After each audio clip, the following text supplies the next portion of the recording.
Hey guys, yesterday we learned all about meiosis. Today we're going to be expanding on that, looking specifically at how we get genetic variation from meiosis. So essentially, how do we ensure that all four of the daughter cells that are produced are unique to each other? Plus, we'll look at a couple other ways that we get genetic variation in a population.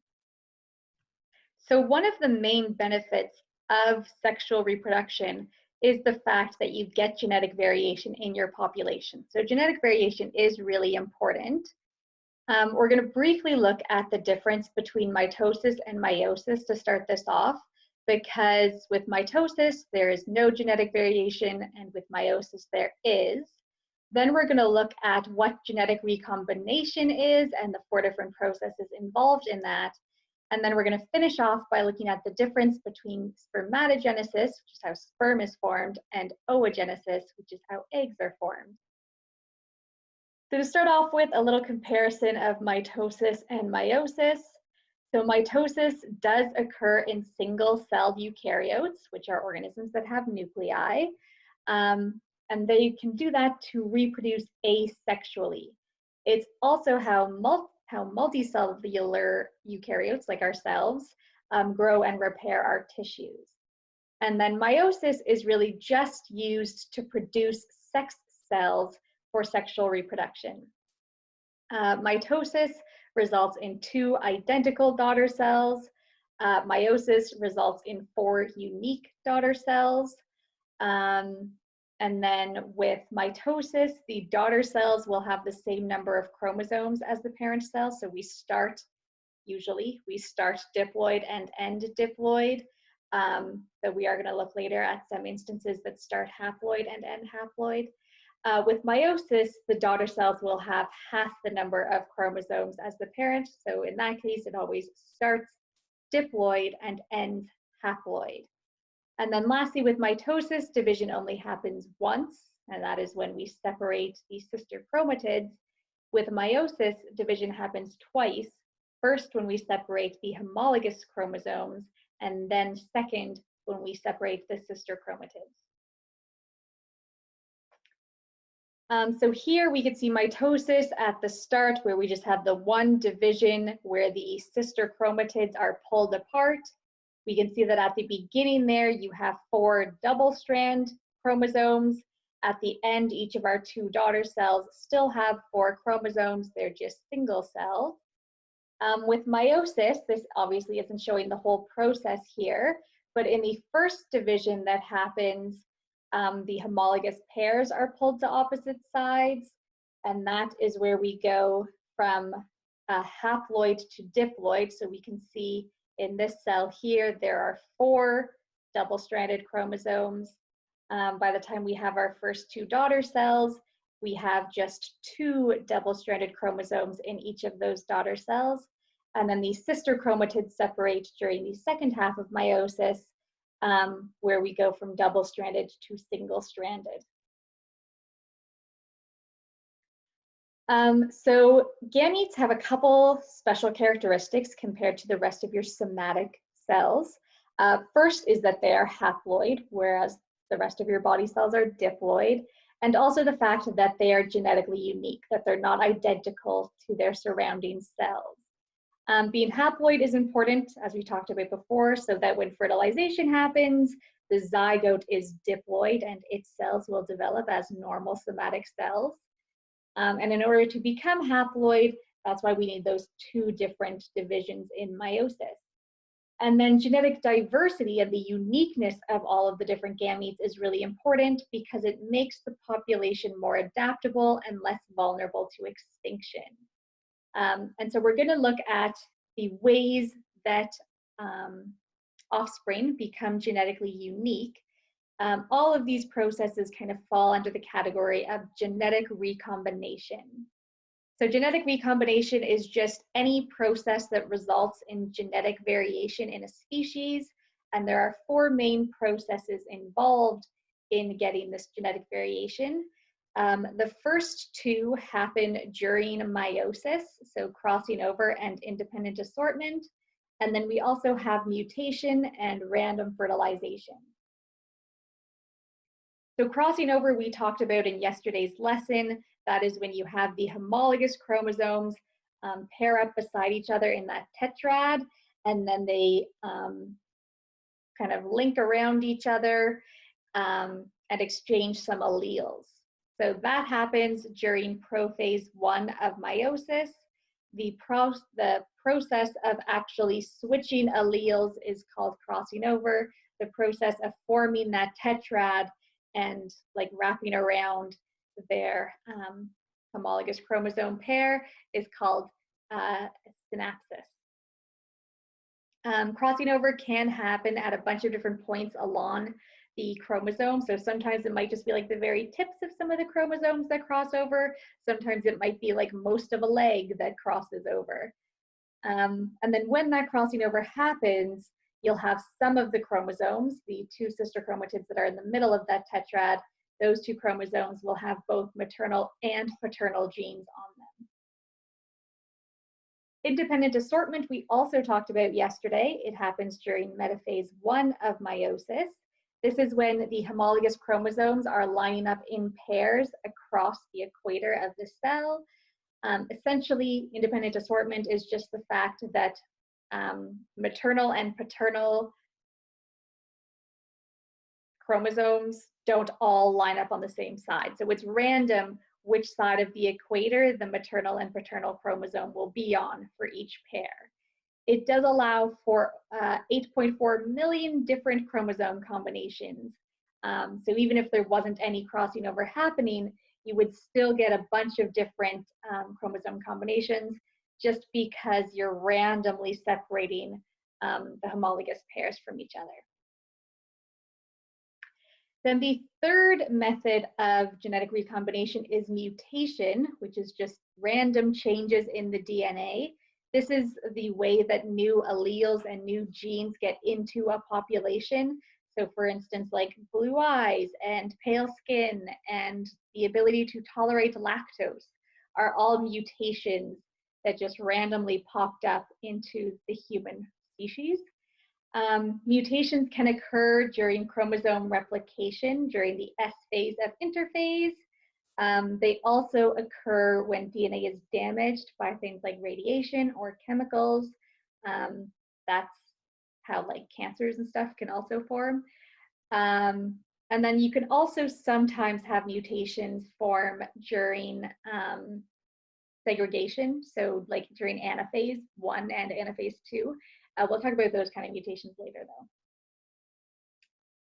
And then random fertilization is essentially the fact that when like a man ejaculates, it's pretty random which sperm actually ends up getting to the egg first. And as far as the woman goes, it's quite random which of her oocytes, her immature eggs, will actually fully develop into an ovum that can be ovulated. So that also increases the variability of the zygote that's formed. Okay, so gametogenesis is the process of actually forming the gametes, so the sperm and egg. Formation of sperm is called spermatogenesis. Formation of the eggs is called oogenesis. And the processes are similar in that for both sperm and egg production, meiosis is used, but there's one kind of distinct difference between them that we're going to look at. So with spermatogenesis, like we talked about in Unit 2, it happens in the seminiferous tubules of the testes. And starting at puberty, the spermatogonia will divide via mitosis first. So the spermatogonia just divides into two other spermatogonia. They're all identical. The original spermatogonia is diploid. The two new ones are diploid and identical. Then one of that spermatogonia will just stay as spermatogonia, and the other will start to divide through meiosis. So that one spermatogonia then undergoes meiosis to form the sperm.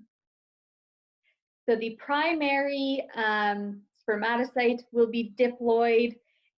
It's going to divide into haploid spermatocytes that will divide again into the four spermatids.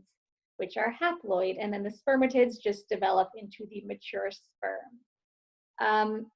Spermatogenesis happens constantly to make sure that the male never runs out of sperm, and a male can make millions of sperm a day, and hundreds of millions can be released at once during ejaculation.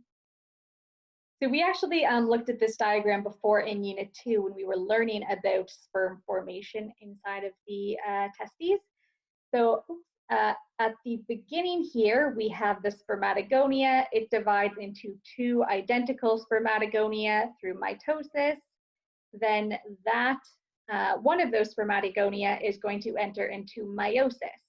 So it will divide during the first part of meiosis. That's when it goes from diploid to haploid as the homologous pairs are separated. And then each one of those spermatocytes that are formed are going to divide again during meiosis 2. That is when the sister chromatids are separated. And then each one of those spermatids that is formed will just slowly mature into an actual sperm. With oogenesis, this is going to be happening inside the follicles of the ovaries. Again, we start with a diploid germ cell, which is called the oogonium, and that is going to once again divide using mitosis to form two primary oocytes. Those primary oocytes are all created during fetal development and will just stay as primary oocytes until puberty. And then from puberty until menopause, every month, the primary oocytes, some of them, will undergo meiosis to form an egg, and one of the eggs will be ovulated. Females do not constantly produce more primary oocytes. Whatever you have at the end of fetal development is what you have kind of to use up for the rest of your life. So then starting at puberty, again, every month, the primary oocyte will divide during the first part of meiosis in order to form two secondary oocytes. That is also when we go from diploid to haploid as the homologous pairs are separated. The one difference between this and spermatogenesis is that there is an unequal division between the two secondary oocytes that are produced. They're both going to have the same amount of genetic material as each other, but one of them is going to get all the cytoplasm and all of the organelles. So the one that gets all the cytoplasm and all the organelles, that is the secondary oocyte that will keep on dividing like normal. The other becomes a polar body. Now both of those, both the secondary oocyte and the polar body, will both go into the second part of meiosis and divide again. Their genetic material will split once more as we separate the sister chromatids. So you will end up with four daughter cells, all with the same genetic material, so genetically identical. However, when the polar body from the end of meiosis 1 splits, it makes two polar bodies. And when the secondary oocyte from the end of meiosis 1 splits, the genetic material splits evenly. Once again, the cytoplasm does not. One of the daughter cells gets all the cytoplasm, the other one doesn't get any. And so the one that doesn't get any is also called a polar body. All of those polar bodies will just degenerate and break down. The one daughter cell that got all of the cytoplasm is called the otid, which will develop into the ovum or the egg. So this chart is super important. If you didn't understand anything else I just said about spermatogenesis and oogenesis, just know this chart. So with spermatogenesis, you have the first meiotic division of that primary oocyte. So this is where we go from the diploid primary spermatocyte to the haploid secondary spermatocytes. And then each of those spermatocytes will divide again during the second part of meiosis to make the four spermatids. All the spermatids are genetically different, but they do all have the same amount of cytoplasm, so they will all develop into 4 lovely little sperm. With oogenesis, we have the primary oocyte. It's going to divide, so we go from a diploid primary oocyte. The 2 daughter cells produced are both haploid. They both have equal amounts of genes. However, all of the cytoplasm from the primary oocyte has gone to the secondary oocyte. The other daughter cell kind of lost out on most of the cytoplasm. It becomes a polar body. That polar body is then going to divide in the second part of meiosis to make 2 polar bodies. The secondary oocyte will also divide in the second part of meiosis. It will produce the otid, which is the one that gets all of the cytoplasm, and another polar body. All 3 of those polar bodies that are produced will just degenerate, and we actually only get 1 viable gamete out of this oogenesis process. Because if you remember from the reproduction unit, the zygote's energy all comes from the ovum. So the ovum that is produced and will be fertilized needs to have a lot of cytoplasm so it has enough energy to support that developing zygote, which is why it needs to steal all of the cytoplasm and the other polar bodies don't get any. With sperm, they don't carry very much cytoplasm with them, so it's okay that they're all kind of sharing the cytoplasm between them. So both spermatogenesis and oogenesis begin with diploid germ cells and result in 4 unique haploid gametes. They all use the process of meiosis. The big difference is that oogenesis only makes 1 functional gamete and 3 polar bodies, while spermatogenesis results in 4 functional gametes. Because of this, oogenesis is sometimes called asymmetrical cytokinesis because the meiosis still happens normally. The separation of the actual genetic material happens normally, but the cytoplasm division, which is the cytokinesis, is asymmetrical. It's uneven. Spermatogenesis does not have that asymmetrical cytokinesis. Its cytokinesis works as normal. The functional gamete that results from oogenesis will be much larger than the gametes that come from spermatogenesis because that egg has hogged all of the cytoplasm while the 4 sperm are splitting it.